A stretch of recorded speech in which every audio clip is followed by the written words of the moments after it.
Hello and good evening from your Co-op Community Stadium. I'm Shaun Cashmore. I'm joined by the man becoming my regular sidekick this season, Craig Barnes, and you join us for this midweek National League North fixture between Leamington and Brackley Town. A good turnout tonight, especially with the cold setting in, it being midweek in the middle of a Winter World Cup. But tonight it is former players' evening, a great event put on by the club to honour, welcome and respect some of the fine former players who have graced the gold and black of Leamington Football Club. We are now into the month of December, and on a cold and crisp evening in Warwickshire, Paul Holleran and his Breaks team will be hoping that behind the doors of the Advent calendar, some league points are there waiting for them. Leamington find themselves coming into tonight's game without a win, league win that is, in their last 7, and the victory over AFC Fylde here on the 27th of October. Good evening, Craig. Yeah, I'm expecting a good game. Since Brackley appointed Roger Johnson as their manager, they are unbeaten in 11 league games, so it's going to be a tough test today, but they've rested a few. I see, looking down at their team sheet today, Brackley, so we're all set for a good game. Brackley down the left-hand side, try and send one over the top of Meredith. Meredith wise to it, heads it away. There was appeals for a foul on a Brackley player from Cross, but the referee waved it away. Good turn by Edwards, tries to use Cross again. Cross can't quite escape the clutches of Calder, who just stepped back on him and robbed him of possession, but Breaks did well to look to try and spring away.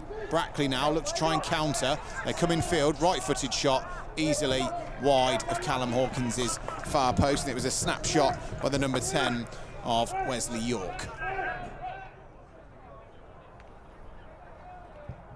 Kelly Evans heading towards the far post. Edwards climbs, Edwards goalwards, just wide.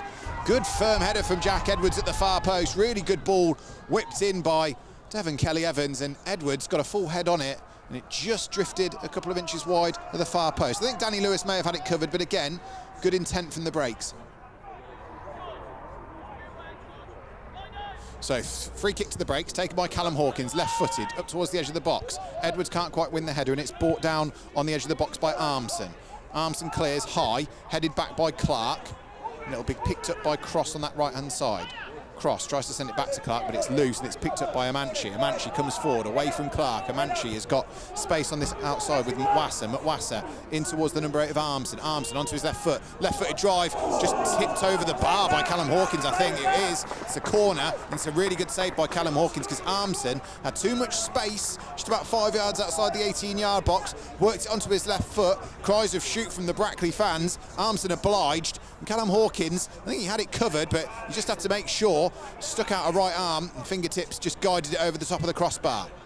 It was a fine strike. He's scored 6 goals already this season, Armson, and you can see with a technique like that, and great strike, and well done to Callum Hawkins for tipping that over. Murrumbedzi then with a corner again on this right hand side. Murrumbedzi in towards the penalty area again. It's a flat header and it's just wide. And I think it may have been the captain, Gareth Dean, who got his head on it. It was only a couple of inches wide. Dan Meredith was on the post and looked confident it was wide. And I think that gave Callum Hawkins the confidence as well, that he didn't need to go scrambling over, but half a chance. Great delivery, as you say. If you can put those sorts of balls into the box time and time again, you're going to cause the opposition a few problems. And luckily for Leamington, Dean couldn't get a better header on target.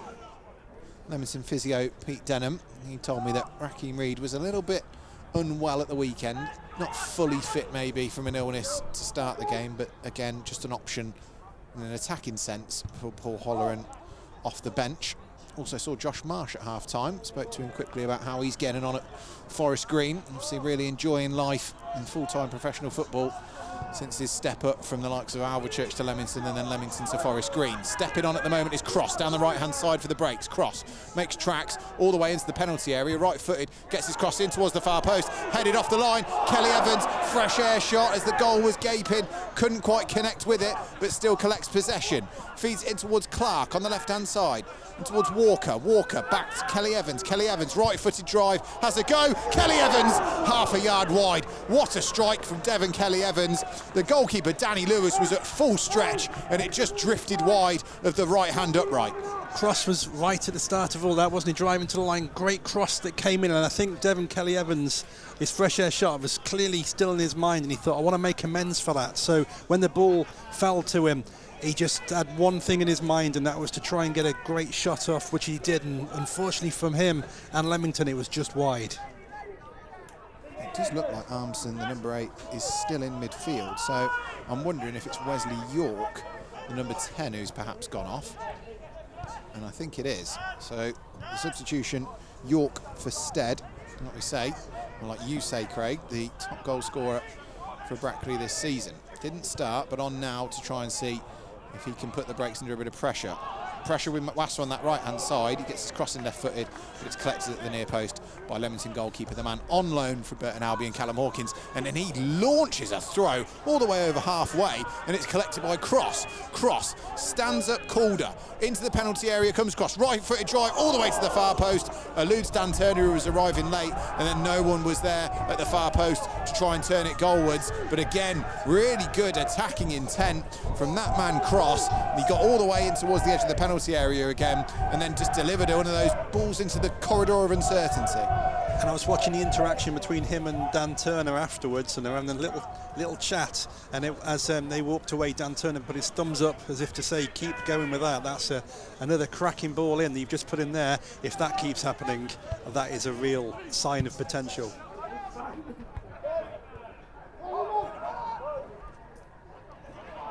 Spins away, does Amanchi. Amanchi's in towards the penalty area. Amanchi onto his left foot, drives it goalwards. Good save by Callum Hawkins, got down well to it, cleared away by Meredith. Collected by Walker on the edge. Amanchi collects again onto his right foot this time, but the referee has adjudged that he just shoved the back of, I think, Adam Walker. He's not happy about it, but either way, Amanchi broke away at a speed that we haven't quite seen often from him so far in this game, but that was proof of the pace that he possesses. Drove a shot goalwards, low and hard. It was saved well down low to his right-hand side by Callum Hawkins. So Carline, the box is packed, mainly the near post, and there's pushing and shoving going on aplenty. In it comes from Carline, headed away by Edwards, and headed away really well, only as far as Carline again. Right-footed, he chips it back in. Again, Edwards is there. They feed it back in towards the penalty spot. Woods turns on it, and then it's a snapshot, and it's well over the bar. And I think it was, in fact, the centre-back, Jordan Cullinane Libbard, who had that snapshot. It was, but again, that one is off target. It'll be Brackley with a long throw on the right-hand side. Carline is almost in the Leamington dugout to try and get a run on this. In it comes towards the edge of the 18-yard box. Flicked on, flicked down, and then into the arms of Callum Hawkins. Peels went up for offside. I think it was sort of double flicked on by a couple of Brackley heads, but really couldn't get a clear connection on it. In fact, I think it was Stead? It was Stead. Long ball forward over the top of the breaks back line. Someone needs to get their head on this. No one does get their head on this. Louis Hall has to turn and try and clear, and they can't. It's collected on the right-hand side. Fired goalwards. Great save by Callum Hawkins. Can they clear it the second attempt? It's cleared away by Joe Clark, and it'll be a corner. Well, the first effort came in. It was hard and low. Callum Hawkins got down to it, two hands on it, parried it away. The rebound fell to McWasser. He drove it goalwards, and Joe Clark got a block in, and it'll be late drama here at Alcock Community Stadium as Brackley will have a corner in the final ebbs of this game. Wow, high drama here. Great save from Callum Hawkins to keep this at 0-0 as well.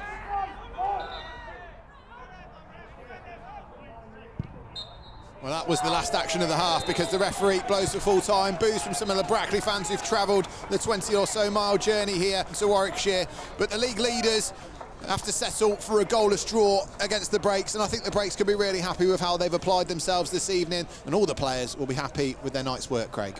Well, I think Paul Holloman will be delighted. I mean, I'm delighted. I'm really chuffed that we've got a point tonight, that we've got something to build on. It's just, absolutely deserved that point. As I said earlier on, lots of 7, 8s out of 10s minimum, really. Good night for it to be a Breaks fan. Yeah, good night's work indeed. It's finished here in the National League North. Brackley Town 0, Leamington 0. So, Paul, a very hard game out there. You happy to come away with a point against a good Brackley side? Yeah, very good Brackley side, to be fair. I mean, listen, they've been good for the last number of years. They were very, very close last year, weren't they? Just missed out to an exceptional Gateshead team for this division. I think probably the last couple of months, the recruitment's been good there. I can say the quality of the players they've brought in.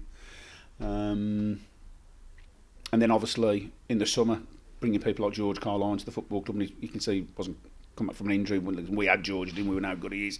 So listen, they're a real good outfit. right up there with Farl and Kings Lynn, so that'll be an interesting one. And listen, we've had a difficult couple of Saturdays. The Saturday here against Peterborough was probably looked disappointing, but nothing compares to probably our performance at Boston. Listen, we just had to get back to us as a group, just winning our little duels, putting balls in good areas, outrunning teams, matching teams, being better in both boxes, do all the things we normally are good at, to be fair. And that was there. It was there in abundance tonight. It was a real good bounce back for us. You have to, obviously it was hard work, but you're coming at half-time 0-0. There's not much in it. Then we had a good spell. Then we had a really good 15-20-minute spell where our sort of wide men got in the game, a couple of good opportunities. And it was tough to get them opportunities against these, but we were quite brave. Failed a bit at the end. I think got too many players who were just coming back from injury, or whether it's Dan or whether it's Jack or whether it's Joe Clark or whether it's Liam coming in. I thought Liam did well for his first start, but again hasn't played competitively for 6-7 weeks. So these are tough games to come into when you've got a team that's got a lot of good players fit and playing regular. But it was a real resilient performance, a real solid clean sheet. Listen, we all have the little bit of frustration, with the goals have dried up and we're finding it difficult. But you've just got to we've got to keep doing what we're doing, and then you hope that that little bit of confidence just comes back. Get more minutes into our attacking players, which hope we get that little bit sharper, and just one or two of these things, like the one that dropped to Devon there, them sort of half chances, Liam's one, will come into turn into goals. But it's important that we do all the things that we can control as a football team. It's important that we do that, and we haven't done that the last 2 Saturdays, but we've done it in abundance tonight. And when you do that, you get your rewards. So it's really good. We've ticked 2 of the 3 boxes. It's a clean sheet, it's a draw, point. It would have been lovely to nick one, but listen, I think on the balance of play, we'll be the happier with the 0-0. You spoke there about the difficulty of the game on Saturday against Boston. What was the conversation like after that game and going into today? Well, it was quite honest after the game, because it's I would probably say, I think we're 21-ish, 22 games in. I think Boston's the first time as a group, we've let each other down. We let the supporters down that travelled. Very unlike Leamington's performance. Very good Boston performance. I'm not taking anything away from that, but I think you'd only have to look back at the highlights or the 90 minutes to. We were certainly the architects of our own downfall. But they're a good bunch.